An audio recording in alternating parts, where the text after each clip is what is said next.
Hello friends, so today topic is Kubernetes cluster. So in this session I'm going to explain you about Kubernetes cluster architecture.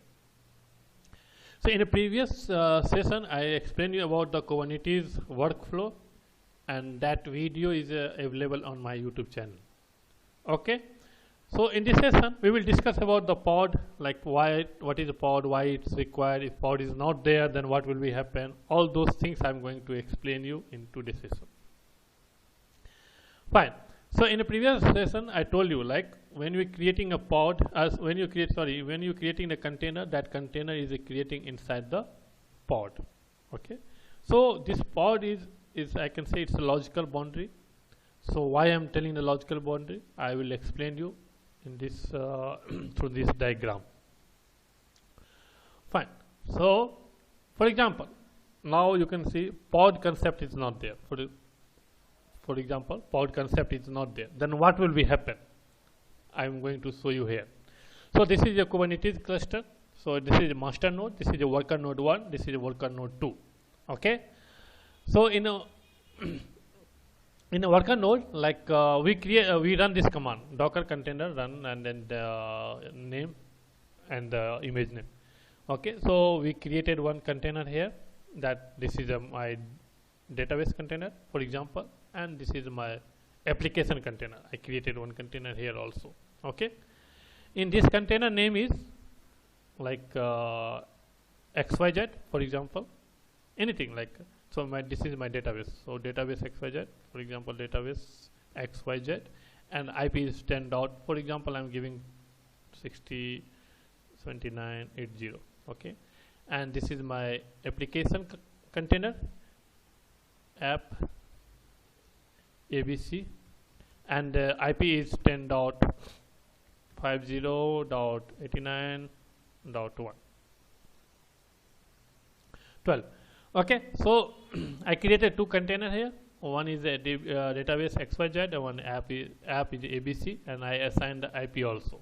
Okay, now you can see, for example, if suppose this container have some problem, means this container corrupt, or someone is by mistakenly deleted anything, it's happen here in this container, then what will be, then what will be happen here?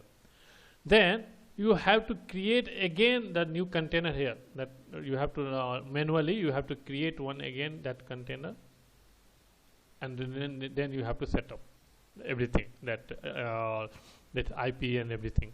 Okay.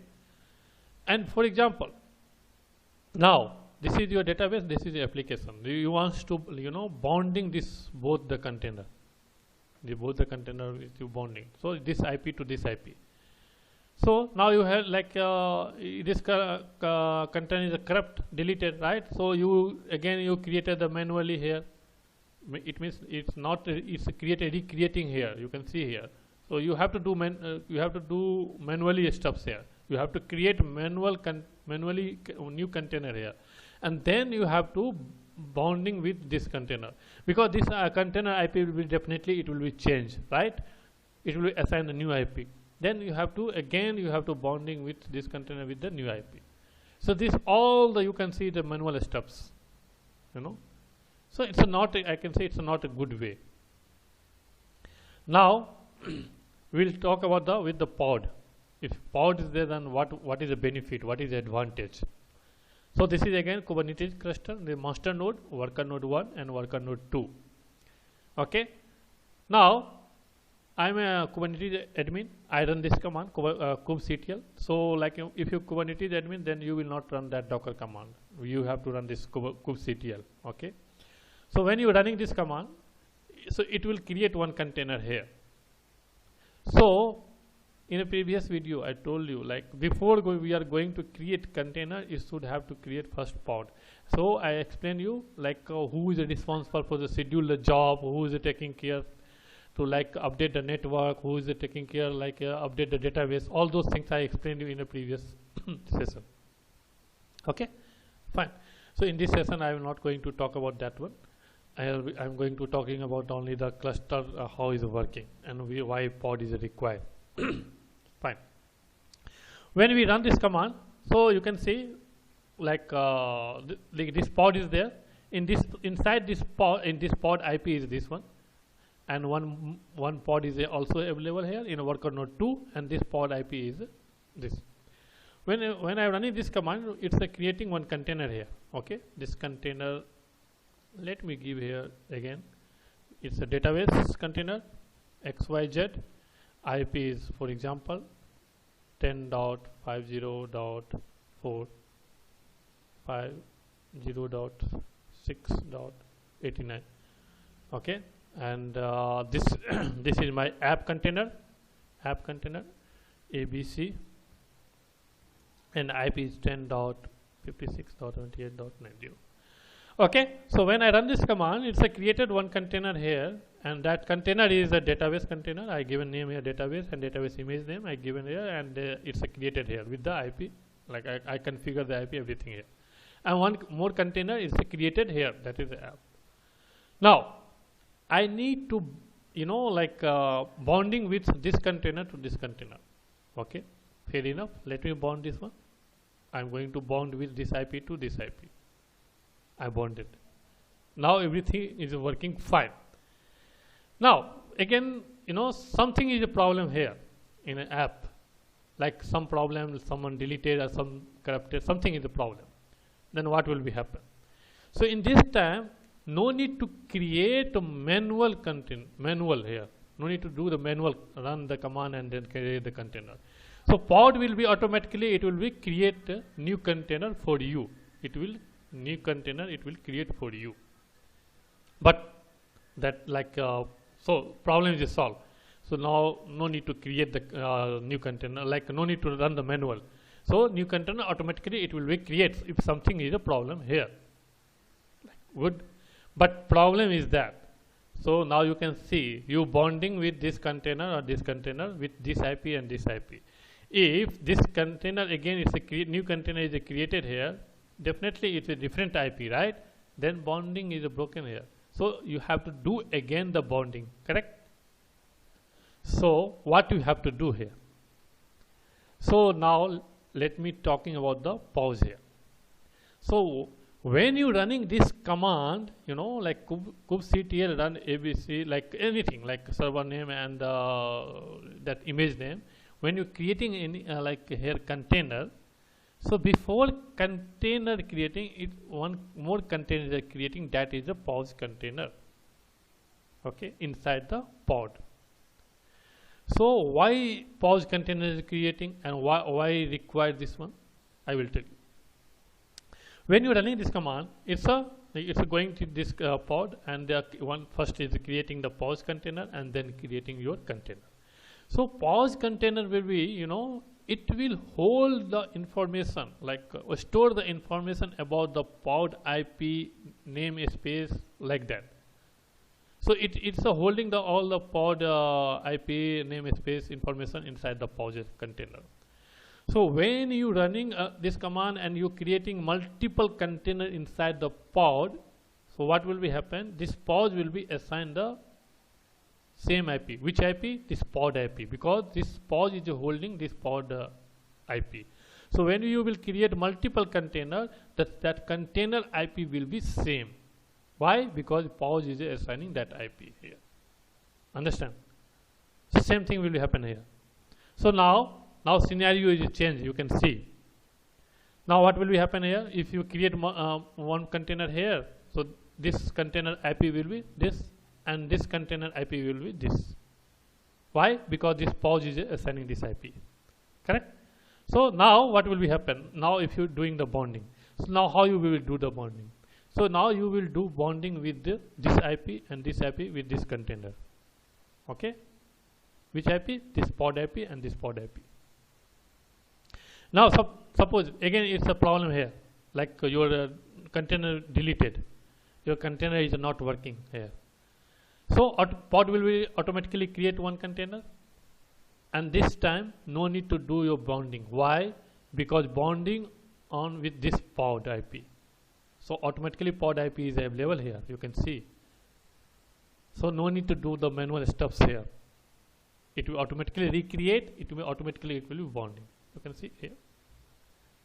Now question is, for example, that's like fair enough. Like now, like my container is created, bonding will automatically happen because we are using the bonding with this pod IP and this pod IP, so everything is fine.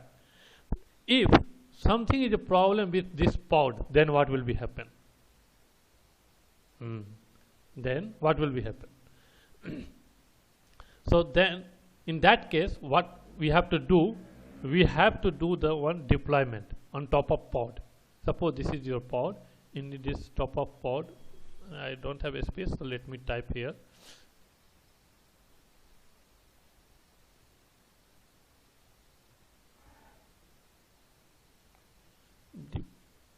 Deployment. Let me type here also, deployment. Okay, so in the top of pod you have to do the deployment. Top of pod you have to do the deployment. So in this deployment will it will take care about your pod. So if something will be problem here, then deployment will be recreate that pod, and it will it will taking care by the deployment about your pod if some problem with your pod. So again, like if some problem with your pod, so deployment is created pod for you, but definitely then again IP will be changed, right? And if IP will be changed, then this pod and this pod bonding will be broken, correct? Because see, like here problem with the pod and deployment will taking care about the pod. If there is any problem, so like deployment going and creating pod for you, but definitely IP will be changed, then your bonding will be broken. In that case, what you have to do? In this case, what you have to do, you have to do again one more thing here. In top of deployment, you have to install the service.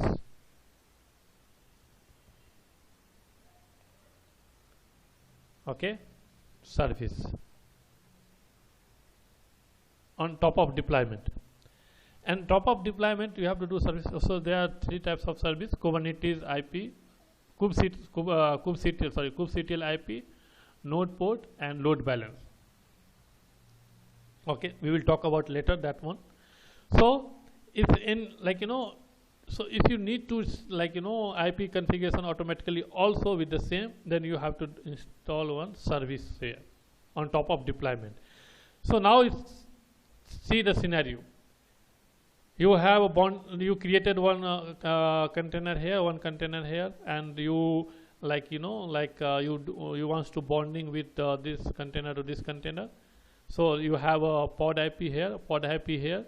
If some problem with this container, pod will be recreate the container for you, and bonding automatically will be established because this pod it is using this pod IP and this pod IP. Okay. Now, if problem with the pod, if something is a problem, then deployment will take care. Deployment will be recreate the pod for you. Okay. And you need to the IP setup automatically. So automation kind of things you need the same IP, then you have to do the service. So you can see all the concept is automatically, no need to do anything manually. If anything is a problem here, automatically recreating by taking care by each other. Okay, so I hope you understand this is a Kubernetes cluster concept. So in a next video I will explain you lots about the Kubernetes setup and this thing. So I want to explain about the first Kubernetes cluster. That's why this session.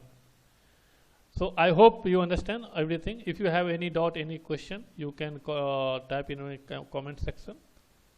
I will look into that one. And thanks for your watching. Have a nice day.